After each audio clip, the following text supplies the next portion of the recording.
as a Steve Bartek, telling everybody what a great guitar player you are, which I think is important. You tell from that how much guitar player I am. You're a great guitar player. I mean, I've never heard anybody have such an evident, in my experience, I've never come across anybody with such an evident John McLaughlin influence, which I think couldn't be anything but a good thing. You know, that thing that you put on SoundCloud, I think it was a while back, and I'd said, hang on a minute, you must be really into John McLaughlin. I thought it was such a clear influence, and that's no joke. That's funny because I don't think of him lately. Yeah. But I did the Tony Williams "Turn It Over" record. I wore that out. I mean, and you know, the Miles Davis stuff and things that I was a big fan. I saw Return. I can't think of the name of his band. I'm an old man. Mahavishnu Orchestra. Yeah, the Mahavishnu Orchestra at the Whiskey a Go Go when I was, you know, in high school. And it was like it did blow me away, the power of his playing. Oh man, yeah. And composition too. Oh yeah, absolutely, yeah. Very interesting. I mean, did you go into any of that sort of Indian stuff that he's into? Did you really get into that sort of raga kind of thing?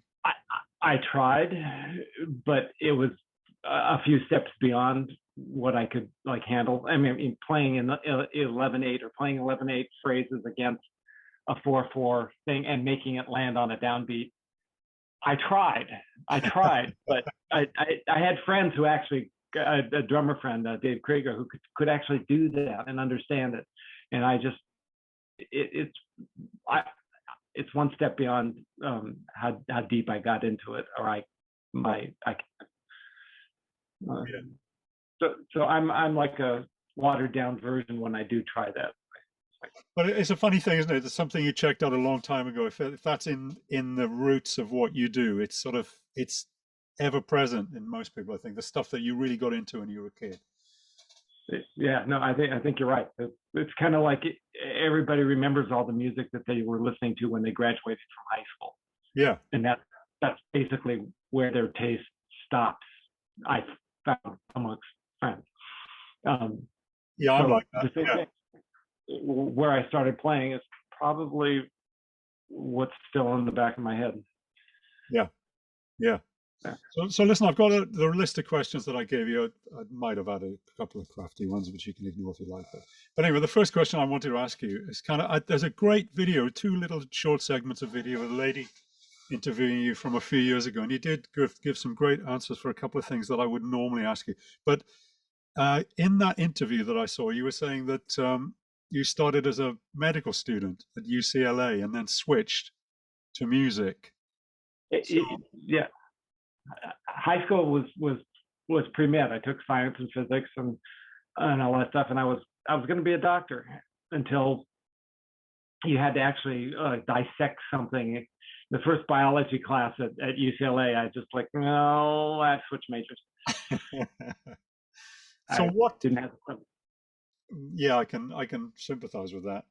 So what sort of training was that then? I mean, I've read that you studied orchestration and classical music. Exactly what sort of disciplines were you getting into there then? Well, I mean, the entire background was I took flute lessons, and with a really great teacher that was inspiring, that got me really hooked on music itself. And in high school, I played in rock bands, rock kind of bands, and in college, I decided, well, I wasn't going to be a doctor, so I started studying music. And there, I had some inspiring teachers there. I had a great orchestration teacher, and I got a degree in composition with. But you know, I left college with, what am I going to do with this degree? Yeah. And ended up playing in rock bands again. Yeah. And casuals, you know, that kind of where you have to make money. And luckily ran across. I was actually working at a place called the Baked Potato with a guy named Don Randy. I got a gig doing jazz, and it was kind of the LA stepping stone to the studio scene. Yeah. And I thought, okay, this is what I'm going to do. But I got sidetracked with an audition for a friend of mine's young brother was in a band called the Mystic Knights of the Oingo Boingo, which was mostly street theater. And I went in. I went in for the audition. He wanted Danny Elfman.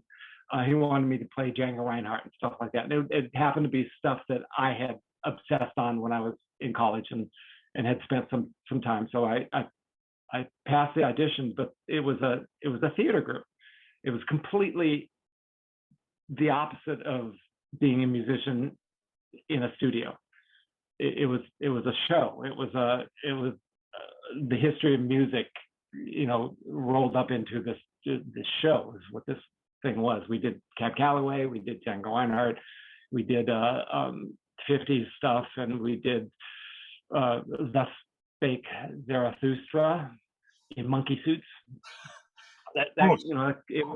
So it was much more exciting than sitting either in a club or in the studio doing stuff for me at that point, and it completely changed my perspective on what I could or wanted to do. Right. So your first foray into film, was that through Danny hooking up with Paul Rubens to get the Pee-wee's Big Adventure movie happening? No, actually, Danny and his brother worked together in this Mystic Knights of the Oingo Boingo. And Danny's brother was actually kind of the leader. Danny had come back from his travels in France and Africa to join the band that his brother had put together. It was a street theater ensemble, but his brother had talked him into coming in. But they split right around the time I joined. They split, and his brother did a movie called The Forbidden Zone. And so that was officially the first film thing that I got to do. Danny's brother asked Danny to do the music, and Danny asked me to, because I had a degree in composition. I had some formal training, but I was in charge of doing the charts and doing the arrangements of some of the songs. So that was actually my first film. The first real film that was Pee-wee's Big Adventure with Paul Rubens, and I think that came about. Danny was approached by Paul Rubens, and I got involved because Danny needed a safety net.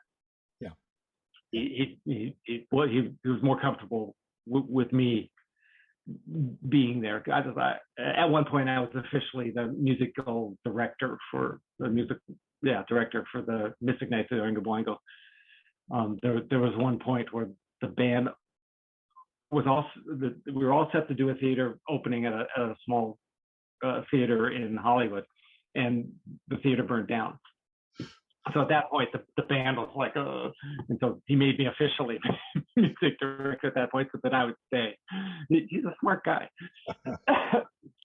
He knows how to get people to do things, and I don't regret a minute of it. So I forget what the question is. I meandered.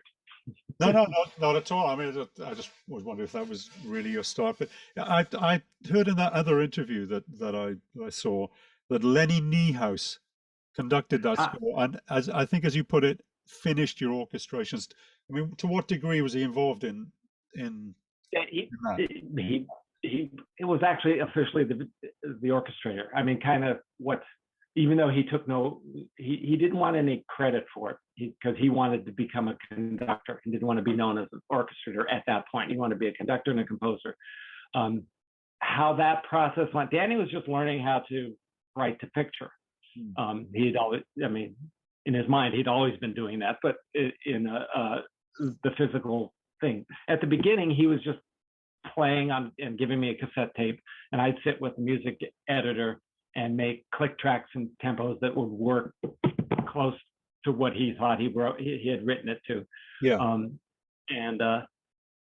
Lenny and I do sketches, and in the sketches, I would sometimes fill out what he was telling me he wanted it to do, and handing the sketches to Lenny. I thought the sketches were kind of fairly complete until I saw what Lenny did with them. Right. And I used Lenny's process, Lenny's physical layout of the page, and how I saw him voicing things that I had done. I used that as the basis of most of the movies for the next 5 to 10 years after that, down to the color of the pen for marking tempos and marking time changes, because they were the things the conductor needed, things that I would have no idea that a film music conductor would want to see on the page. Right. So the stuff I learned I learned a whole lot from Lenny Niehaus, and thank him for all the time he spent with me. Yeah. Well, he was a great musician, wasn't he? Yeah.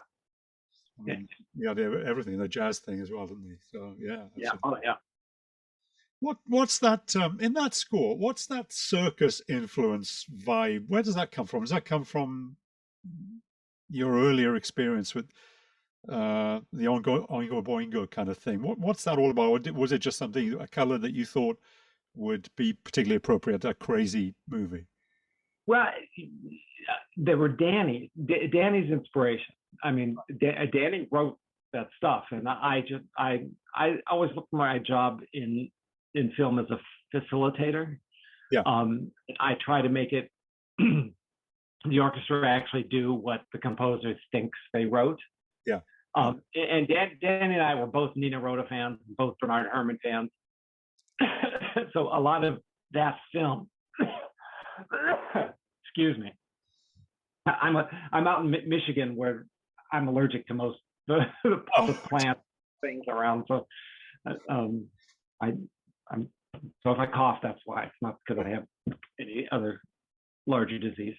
Where was I? Oh, the circus music. Yeah. So we were both big Fellini fans, and so I think that's kind of where he came from. And my joy in those early ones was, well, how can I make this? What can I do? I mean, and so making it be as circusy as I can was a good challenge. Yeah, I mean, I love that. That score is just so great. I've listened to that hundreds of times. Fantastic. Absolutely brilliant. I mean, that score is kind of all over the place, which is kind of why it was a great starting point, because I had to do a lot of research, listening to things, and I tried to find scores that were along like the big scary stuff that had large marge and things like that, to figure out how, from my a college degree in orchestration doesn't get you the skills to be able to make it happen in a studio for film. Balances and everything are kind of different. You can get away with a lot more unbalanced things in the studio because the mic is either closer or further away. So you can bring out things that I learned much later too, in a live situation wouldn't come out. Say you want the low woodwinds to happen, you can make the low woodwinds happen in a studio situation, actually in a very cool way, I think, that won't happen when it's on a live, if you're orchestrating for a live orchestra. So that was the other thing I learned in Pee Wee from Lenny Niehaus, was that these miking techniques make a big difference for film music. Right. I've never heard anybody say that. Yeah, absolutely. Wow, that's great. Absolutely great. So this is not really in a great order necessarily, this list of questions. The next one in the list of questions, are there any particular events along the course of your career that have been creative turning points in terms of your approach? That sounds like one, obviously, because there's such an intense learning situation. But are there any other points after that where you've had a similar kind of deepening or change of process? One, as I started, is like, we're like two rock and rollers from who knows where, in front of the best musicians in LA, playing stuff that I put down on paper and that he had written.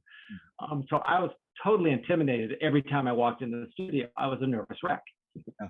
I drank so much coffee that at the end I'd get sick after it was all over because I'd been so hyped up about the situation. Well, we did Midnight Run with the movie, and we had a group of musicians that kind of knew me, that I kind of knew who they were, and one of them was the bass player Buell Neidlinger.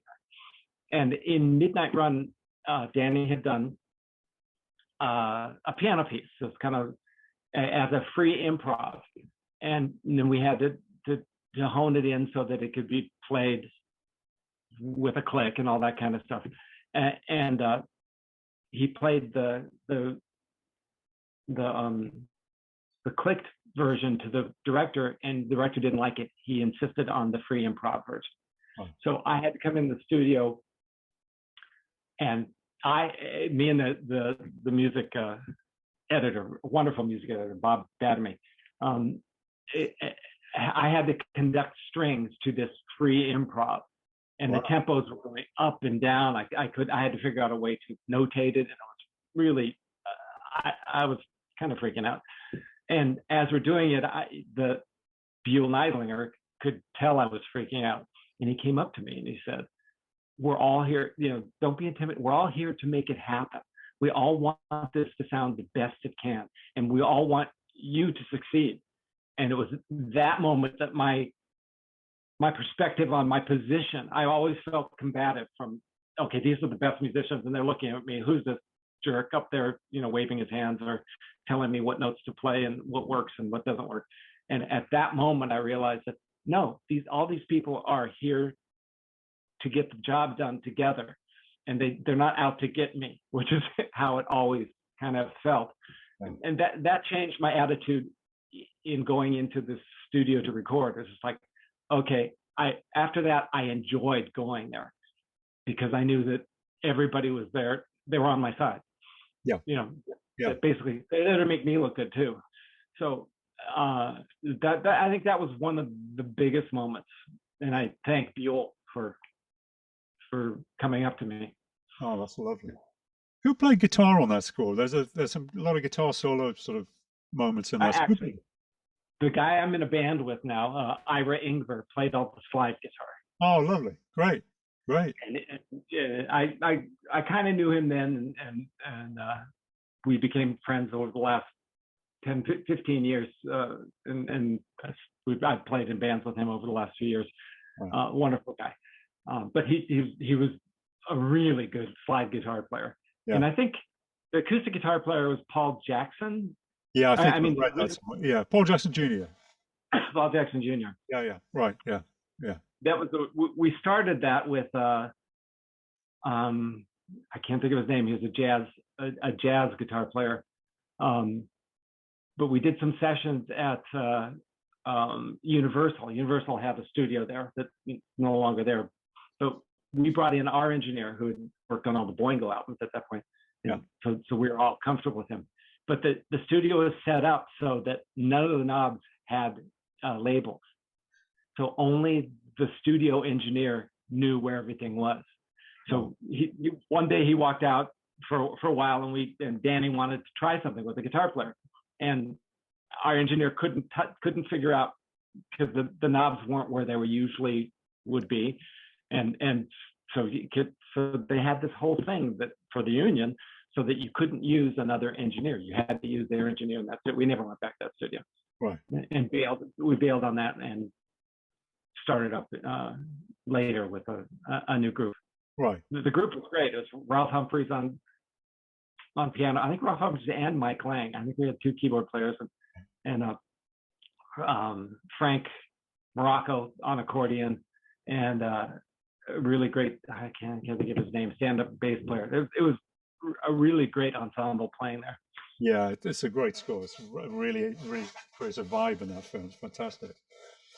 So I'm sort of backtracking a bit here. Obviously, you talked about your experiences and the challenges you've been given, but who are your influences generally as an orchestra? You mentioned Bernard Herrmann and Nino Rota.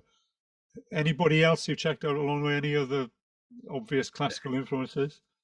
Well, in this is going to sound a little weird. In college, I got obsessed with Stravinsky's Symphony of the Psalms.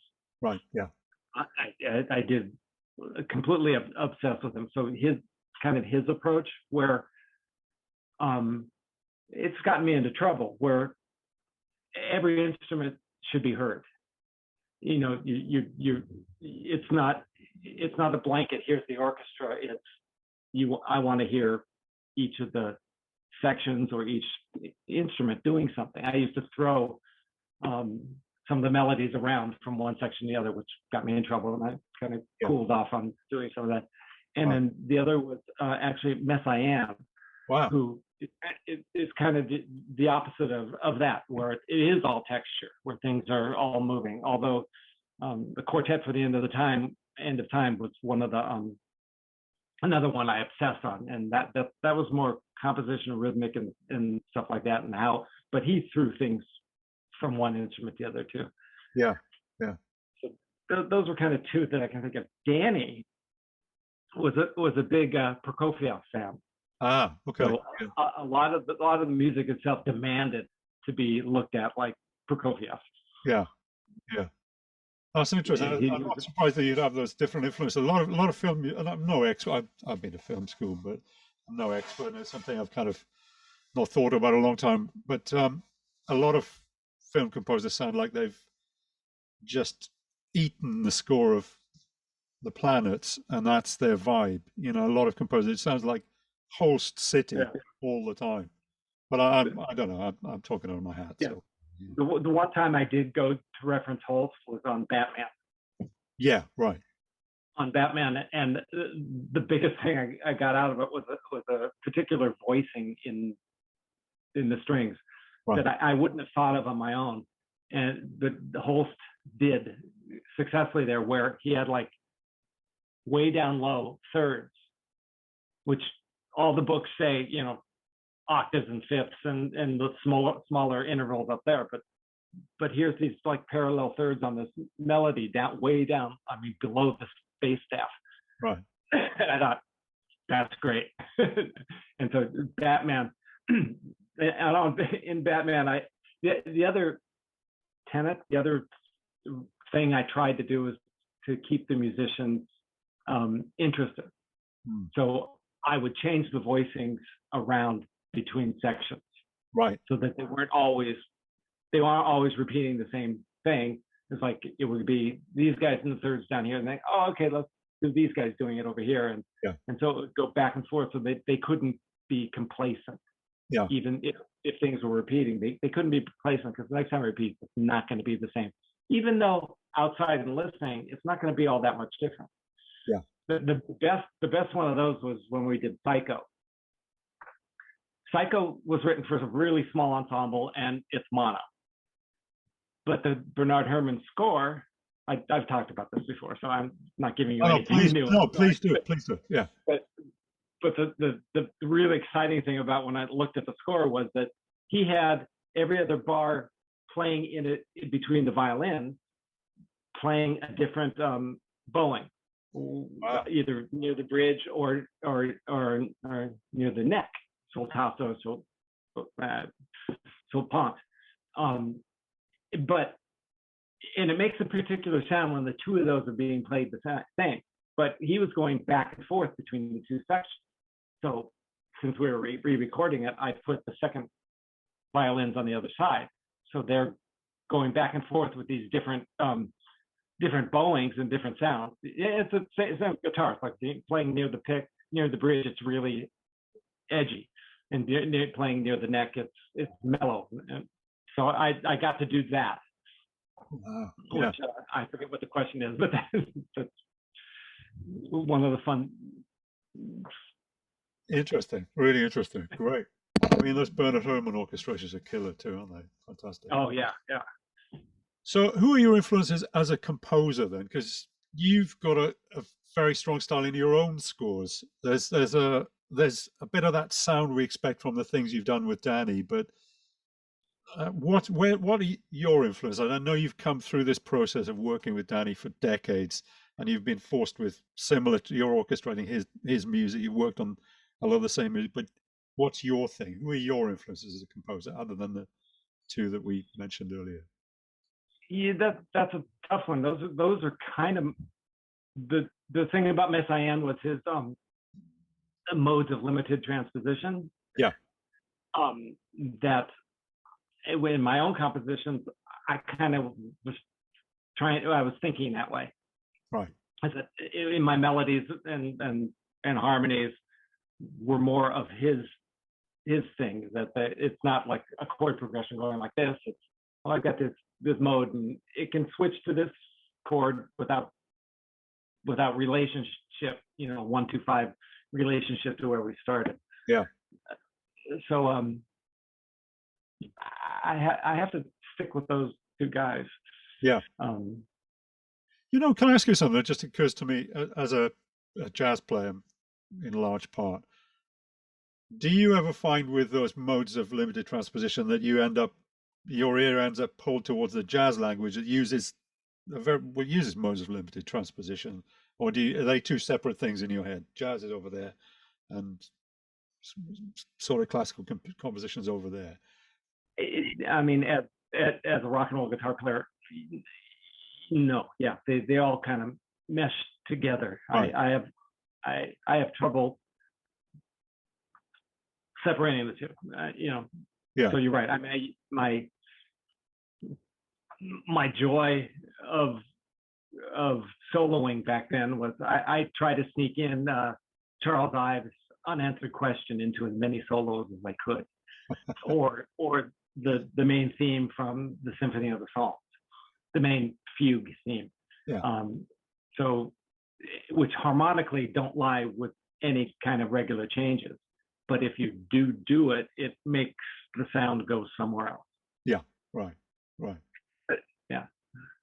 Yeah, you can go a long way with wrong notes, can't you? I remember talking to a rock and roll guitar player about Pat Metheny, which, I mean, it's not quite the same thing, but I mean, I remember I did a transcription book of Metheny solos 30 years ago or something. And I was saying to the guy, well, you do realize that sort of 35% of the time he's playing all the wrong notes, but he's doing it as one of the greatest musicians walking. He's doing it from that standpoint where he can make things that shouldn't necessarily work because he's going from here to there, and he's got such an ear and such an artful sense of line so that tension it's a big part of music, isn't it? It's a big part of the juice of music.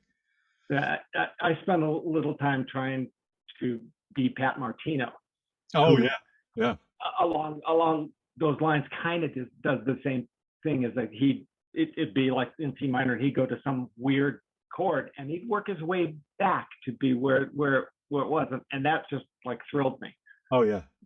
So the idea of hitting something that's somewhere else, but then making it work its way to where the rest of the song actually is. Yeah.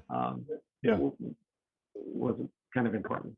Yeah. I did an interview with Pat Martino about 20 years ago. That was an adventure, but I've always loved Pat Martino. It was a thrill. He's very sort of lateral thinking kind of guy, but oh man, what a musician. What a way with guitars, and just what a sound. I had a 175 with me, which had 12 gauge strings on it. He played a few lines on it. Unsurprisingly, it sounded like Pat Martino. I thought, oh man, every note is gold. But he said, man, if I couldn't play a gig on it, I couldn't get through a tune playing for real on this.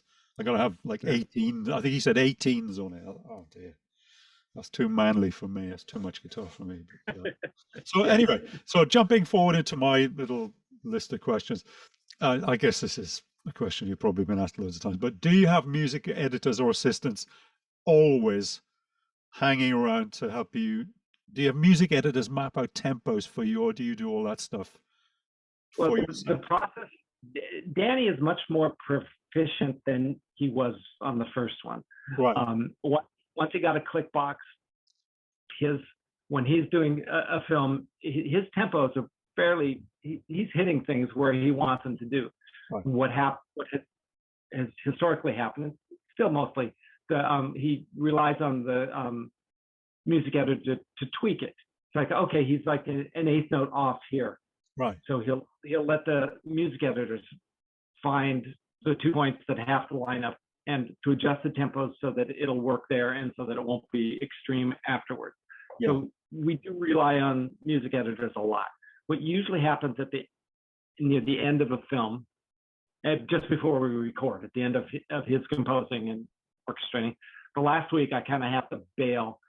I go over all the old compositions because the film keeps changing as as Danny's writing, we're still orchestrating. I used to always spend the last week with the music editor, going through the cues that have been written and making them fit to the new film. Oftentimes it's like drop a beat here, change the tempo here, you have to drop 3 bars. Okay, well, we should run this by the composer so that he knows what we're doing to make it work. Yeah. So that would take up my time, and that's when I relied on other orchestrators to help me get to the finish line at the studio. Yeah, yeah. But there were always a music editor for that kind of stuff. Danny right now lately is much more adept at getting the tempos right the way he wants to. Right. So. I guess it must take an army of people to do this stuff, and it's hard to imagine the sort of time demands you're working under. You hear stories, but I can't imagine the time pressure you're used to being under. Yeah, it's gotten worse because the computers can let you do more at the last minute, so they expect you to. Right. Which is why I now have like 4 orchestrators. I usually bring on a second orchestrator about halfway through, and then 1 or 2 more the last couple of weeks before recording. And sometimes the cues don't show up until the day before we start recording. And thankfully, Danny relies on me being at the sessions, which I love being the facilitator of the session. So that's the point that I usually have a team, my other 2 guys, take over whatever orchestration ends up at the end. The bad part of that is that often like the end credits or the main titles show up at the end, and it's like I just hate giving away a main title. So I've managed to maintain orchestrating most of the main titles, but the end credits sometimes I have to let go just because it shows up so late. Yeah. But the good part of that is the end title is usually made up of cues that have already gone by. So whoever I let, notice I say let, whoever I let orchestrate it has a template of what those cues should actually be. Right. So it's a best of for the rest of the film. Yeah. Yeah, right. Yeah. So are you, in your own work at home, do you have to do mock-ups at home, or are you really just writing scores? Is that your gig these days to prepare any kind of mock-ups? No, thank God, because I started out kind of doing that, but I washed my hands of it because it's so intense and takes my attention away from what a real instrument can do. Yeah. In fact, the guy who is in between Danny and me, a guy named Mark Mann, takes Danny's files, cleans them up so that I can see what the notes are that he writes, and he asks to clean it up in 2 ways. The second way is that it sounds right. I mean, there's a difference between what looks right on the page and what sounds like because of the synthesizers, the sounds come in later, or how they're quantized make a difference. Yeah. So he has to do it twice. He has to one for me that looks good on a page, and one for the synthesizers that will be playing along as a mock-up if we need them. Right. So there's always someone else doing the mock-up, not me. Yeah. For my own stuff, I always did my own mock-up because I never had a budget to hire someone else. Yeah, right. Fair enough. Here's another question then. Are there any tricks or techniques that you develop for dealing with the stress and time demands of film? How do you do it? How do you put up with that kind of stress? What's your process? Well, a lot of coffee. Right. I, and not a lot of sleep. Right. But I did realize that I can't. It took a few actually it was a back to school. I did it all myself.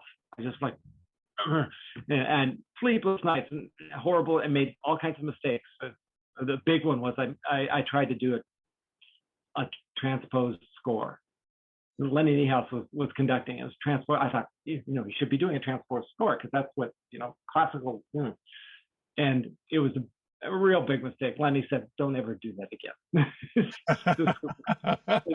Too many transmission mistakes and problems. I wasn't sleeping, and after that one, I had no more transposed scores, and I let someone else help me as an orchestrator. It's like there's just too much to get done in too little time, and at that point, it's like, well, no, I can't do this myself. It has to be a team. Yeah, but you learn the hard way. I try to make it so I do at least half or 2/3, and the other people, depending on how intense they either do split up the half or the remaining third. Just because if my name's going to be on it, I like to feel like I actually did all the work. Yeah. Did you find when you were sort of starting out, did you find it hard to give that responsibility away, to let your baby go, kind of thing, to trust somebody else? I'm sure the guys you work with have always been competent, but that must have been hard to think, okay, I'm gonna have to trust somebody else. It was awful. I was forced to, because there's a point. A big one was I was forced to, and it wasn't like my choice at first. Yeah. But once I realized how much more time I could spend on the work I was doing and make it that much better, it's like, okay, this makes sense. Yeah.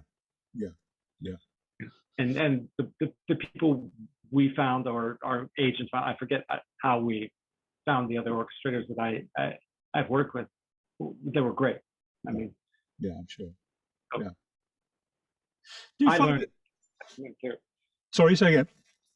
I learned from watching the people that we hired to help. So yeah, fair enough. Yeah. Here's a question that I don't know if this resonates at all. Those kind of scores that integrate sort of I want to call it dance music, really. That kind of like I'm thinking, to be honest, of the Planet of the Apes score. Did you orchestrate that with Danny? Did you work on that? Yeah. We had a large crew on that. That was huge. He had a whole battery of synthesizer players. Right. Synthesizer, realizing a lot of the synth stuff that was going on in that. Yeah. So he had help, and we all needed it because that was immense pressure. Right. I love that score. I think it sounds amazing. But I mean, is that any more of a challenge than anything else to integrate with those kind of grooves going on while you're doing your thing over the top of it? As far as using the orchestra with that? Yeah. No, it was actually kind of, from my perspective, it's more fun because you can kind of get away with more stuff with the orchestra. That's as opposed to without that stuff. The orchestra has to be propelling itself. Yeah, it has to do have its own motor going to make it happen. Yeah. Which again is fun, but when that part, it's like a movie we're doing next. It's 50-50 synthesizer and orchestra. So some of it the orchestra is just sweetening, and some of it the orchestra is going to take over, and suddenly you feel an orchestra for impact after synthesizers for a while. So all that kind of stuff, it's all fun to do. Well, I think it sounds amazing. I really, really love that score. The funny thing about Planet of the Apes is that we had to go back because the studio decided that there had to be a love interest between the main character and a real woman, not an ape. Right. Because originally the only romantic thing was happening between the main character and Helena Bonham Carter as an ape, and the studio wouldn't buy that. So they reshot some scenes, and we had to make the music make it more like a romantic moment between the main character and this woman who he ends up running away with. Right. But it wasn't in the original. It was like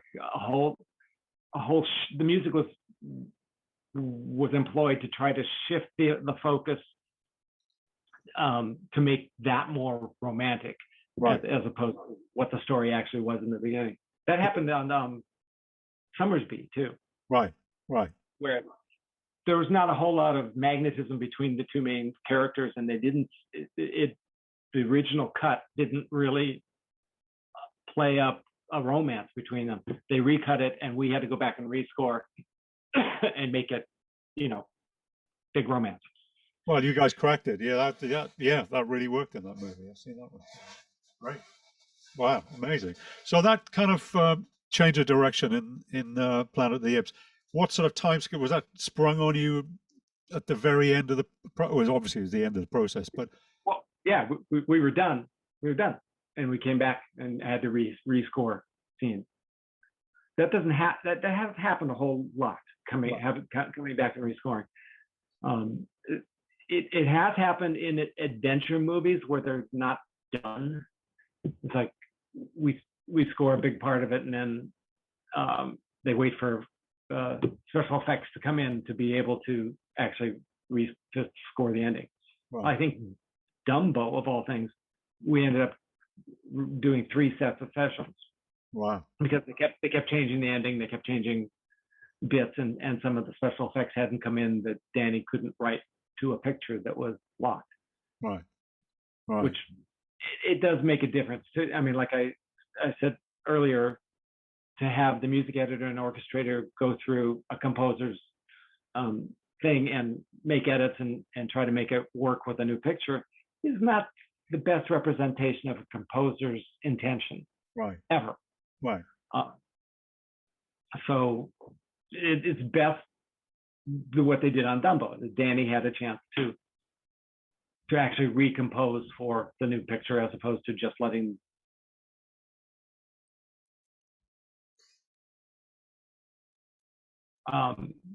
it was left in the hands of the music editor. Right. Well, I suppose again, it's time pressure, isn't it? So what's this? I haven't seen this film, Communion, where you work with Clapton. Was that a big deal? Did you work closely with him? Okay, I did not work with Clapton. There's a company that does knockoffs of a guy named Ford Saxon. I can't remember the record company, right? But he hires people to redo a score or something, right. And because I was a guitar player, he approached me to redo this piece. Right. I mean, it was never in any movie. It was just on this company's record. It was like a one-off that he had asked me to do, and I thought, I like Eric Clapton, and I listened to the piece. I go, I like this piece, and so I tried it. And it's me with synthesizers in my room playing guitar. Well, it's great, absolutely great. So it's nice to hear that. You got a single out I saw on Facebook the other day, or this Gerald V. Casale, is that how you pronounce the guy? The guy from Devo. What's that all about? That was another. My whole life is like these weird quirks, kind of like this interviews. They come out of nowhere. I did a friend of mine, Ego Plum, who has been doing lots of like Nickelodeon cartoons scores as a composer. He approached me, this was years ago. He had a friend, this guy Jeff Winter, who is he runs the archive for Raymond Scott, and he also runs Devo's website and stuff like that. But Raymond, do you know who Raymond Scott is? No. Okay, Raymond Scott's important. Raymond Scott had an ensemble that had a bunch of hits. He wrote Powerhouse, that was used by Carl Stalling for. A lot of his melodies were used by Carl Stalling on the not Looney Tunes, but on Warner Brothers cartoons. Yeah. So he sold all his publishing for that to invest in rooms full of synthesizer equipment, before there were synthesizer equipment. He built these things. He built a big circle sequencer that was the inspiration for Moog. Wow. Bob Moog's father brought little Bob Moog in to see these weird sequencers. Because he had this tight little ensemble that played this wacky kind of Yiddish jazz that was on the radio. They were hits at the time, and so he rehearsed them without sheet music. He made all the musicians memorize everything.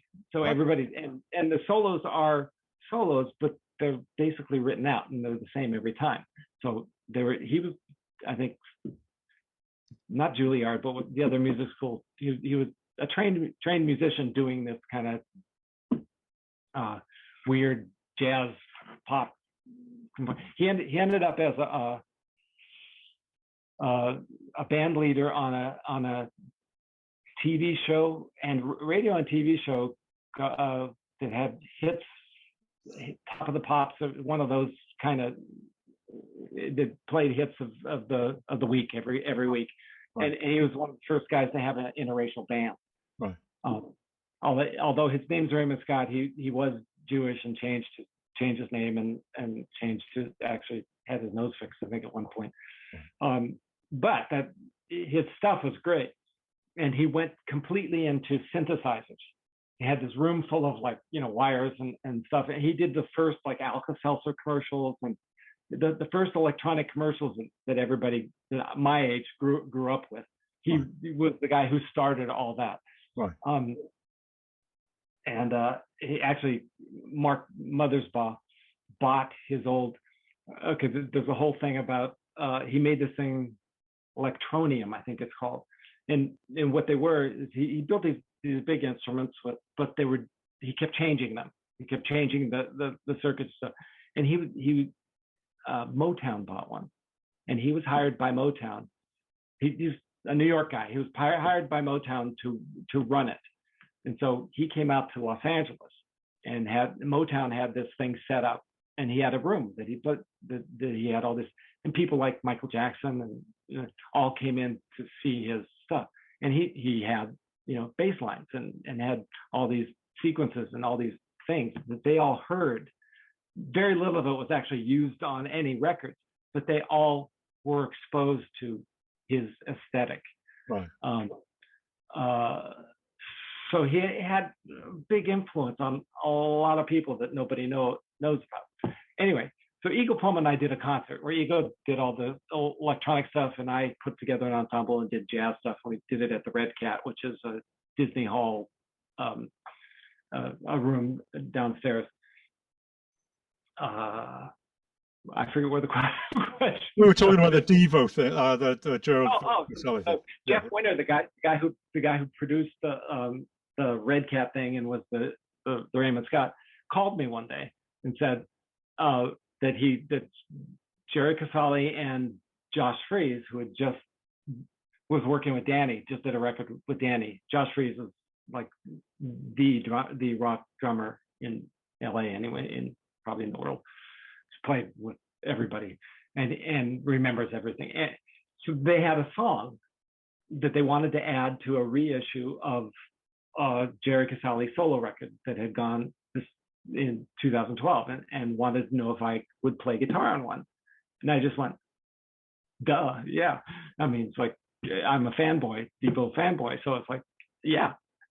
And so I got two emails from Jerry and one from Josh telling me they sent me, they just recorded it that day, and they sent me a Pro Tools session. And the two from Jerry, one was he wanted specifically a Jimi Hendrix reference after these two lines. Right. Okay. And then the second email was and to fill out the guitar stuff, the rest of the song, so that there's some harmonic basis, because it was mostly just a bass part and a vocal and a drum, very specific drum part. Yeah. But the note I got from Josh Freese was go wild, have a good time, make it, go wild. And so those are kind of like two semi-different things. And so I took a deep breath, went into the studio with my son engineering, and spent a day doing what I thought was all those things, and trying to keep it modular enough that if they wanted to move it around or lose one part and add one part, they could do what they wanted. And so I got it sent to him the morning of a Zoom meeting, the first time I ever really talked one-on-one with either of them. And they got it like, a half hour before the meeting. So I'm figuring I'm gonna have to do this 4 or 5 times. This is the first sketch, and I know I feel good about it, but it's not about me, it's about him and the song. And we got on, and he said, "Oh, that sounds great," and we just talked a little bit about other stuff. They were happy with what they did.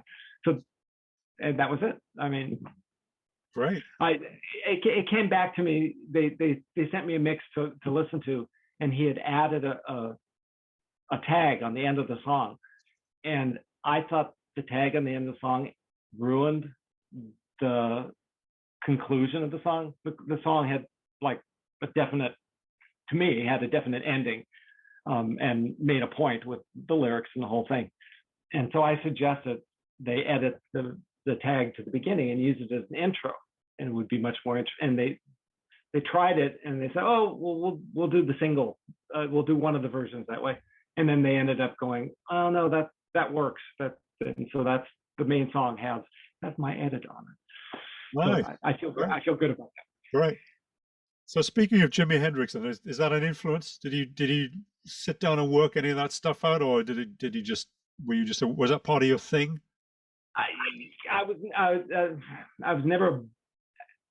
I mean, everybody did Hendrix when they did something about Hendrix, but I never note for note tried to do Jimi Hendrix. Jeff Beck I did. Jeff Beck I spent a lot of time early on. Yeah. And who's the other one? Jimmy Page didn't thrill me particularly. But I learned to like his stuff later on. Right. So when I was. I'm going to ask you something about Jimmy Page later on, but I'm going to make a mental note to come back, because I'm working on a gig at the moment, which is an orchestral, non-orchestral treatment. Really, it's where a friend of mine's woven an orchestral arrangement around the original parts of the Led Zeppelin records, and we've got some really good singers. There's a guy who's a famous rock drummer over here doing it, and we're starting that hopefully in this country in October. And I think Jimmy Page has been invited by this rock radio station over here. So I've met Jimmy Page once before, but I'm going to ask you something about that later. But yeah, Jimmy Page, man. I mean, I tell you, there's one thing. I don't know if I've got a copy that I could send you, but years ago there was an educational project that I was given. It's a book of 5 or 6 versions of Red House by Hendrix, and he goes crazy on a couple of them. And I got this when I was really, really starting out, really trying to figure out what jazz was all about and trying to deepen my blues rock playing. And I always thought, damn, I really want to make that racket on a guitar beyond the notes, the way he used the amp to make this extra musical thing. If I can find it, I'll send it to you, the audio. You might be into it, because it's that sonic beyond the note information kind of thing that he had down. But last thing, what's your favorite guitar, or what are your favorite guitars? The last probably 10 years, I have a custom shop Stratocaster. Right. That I'd been a Gibson guy up until then. I'd used like a Carvin and a thing called JB Player just because they were light on stage. But my Les Paul was what I liked the best when I was starting with the rock band. Before that, I had an ES-45. Right. Which was a weird bastard between a 335 and a 355. That in retrospect, when I hear those recordings, I go, oh, I should have stuck with that guitar. But the Stratocaster it gives you, I can get more out of it than I can. Most of the Gibson ones are like one trick pony to me. They do the one thing really well, but the Stratocaster I can kind of bend through all of them. Yeah. I just got a brand new whammy bar for it called a Vegetrim that just stays in tune. And it's Wow. like, Ira, my friend Ira found it for me. Right. But that's what I've been using. I just, over the last 2 or 3 years, I forced myself to get a Telecaster. Again, it's a custom shop reissue of a 58. Yeah. The Stratocaster's back from the 90s. Yeah. Right. And I just got a really cool guitar, which again is a one-trick pony, but it's really wonderful to play. It's a Schaefer guitar, a Schaefer Mule Team, the model, and it's basically a P90 Gibson knockoff as far as sound goes. So that's why it's kind of one-trick pony. But it was made by Schaefer, bought by Henry Kaiser, given to Ira's brother Elliot Ingber, and Elliot didn't like it. Right. So it sat there for close to 10 years, and then Elliot finally gave it back to Ira, and Ira gave it to me. So that's right. And I'm just exploring that in the Telecaster. I'm just starting to explore. And recording-wise, I have a Gretsch. This is a Gretsch with the Duophonic Jet. I can't remember the name. Duo Jet or something like that, is it? Yeah. Double cutaway, and it has a champagne sparkle finish. Wow. So again, it was their custom shop of some sort. But it was sitting in a guitar store, True Tone Music, for years. And during Spider-Man 2, I got stuck between a hard place. I was forced to do things that Danny didn't want to do. Danny kind of left the project, and I was like I was under pressure to fix things and being treated. I felt I was being treated poorly by the studio. And so after that was over, I went, that guitar was still in the store. Nobody else was buying it, so I bought it. And it actually, for rock and roll, it has that Steve Stills and it has that Gretsch sound that just doesn't exist on my Stratocaster. Sure. Yeah. And so I use that. I use that on the Jerry Casale thing for a couple of the tracks. Right. So you mentioned Henry Kaiser. I always ask everybody, and everybody hates this question. Did you ever go down the Dumble route? I only ask because you just jogged my memory with mentioning Henry Kaiser, who I know did. Oh, the amplifier? Yeah. No, I missed that. They were too expensive at the time. Yeah. What amps do you like then? What do you normally go for? I had been using a matchless that was that came out. I got it early on before they went out of business. Before they where the guy who designed them was actually the owner. So yeah. And I used that for years and came back to using it. I kind of like the control it gives, but it was too loud for some of the gigs I've been doing. Yeah. So I bought this thing called a Palmer Dry, DREI. It's got 3 tubes and it's only, I think, 15 watts total, or something like that. And I used that for a while. Was real happy. It gives a good real breakup as opposed to what you get out of pedals. Yeah. But I have a Princeton that I used to use way back in the Mystic Nights. Blue. It's not one of the real fancy ones that everybody's sought after, but I got it tweaked by this guy Roy Blankenship. Right. He makes his own amplifiers, and he's a real quirky, wonderful character. But he tweaked that for me, and I've been using that lately. And this little tiny Princeton just sounds great, and it's easy to carry around. Yeah. He also tweaked a Fender Concert I had that was given to me by Buell Neidlinger, the bass player that was so good to me way back. When he retired, he had this amp, and it was used for, he took over the gig from, I can't think of the famous bass player's name, Joe Osborne or one of those guys, for the Carpenters. So this was that guy's amplifier who gave it to Buell so that the sound would be the same on the Carpenters records, even though the bass player changed. Yeah. So he had this amplifier, and when he retired, he said he wanted to give it to somebody who deserves it. And I thought, I was like, this is the other reason I'm in love with the old Nightlinger. He passed away about 3 or 4 years ago. But he gave me this amplifier that just kicks ass. It's just wonderful. And again, Roy Blankenship tweaked it out for me. And these two amps, two Fender amps, I really like. If I need to go AC 30, I go to my matchless. Yeah, I've got one of those. I've got a DC 30. I did some transcribing for a show based on the music of Queen, and I was working with Brian May. And Brian May gave me his matchless DC 30, which is one of the original Mark Sampson ones. It's a great amp. Listen, I don't want to take any more of your time, Steve. Thank you so much. I've been a fan of yours for forever, since your first break. So it's a real honor to speak to you, and you're a great guitar player. So if there's anybody watching this, if you're in any doubt, just go on YouTube. You've got to check him out. What a musician. Thank you so much, Steve.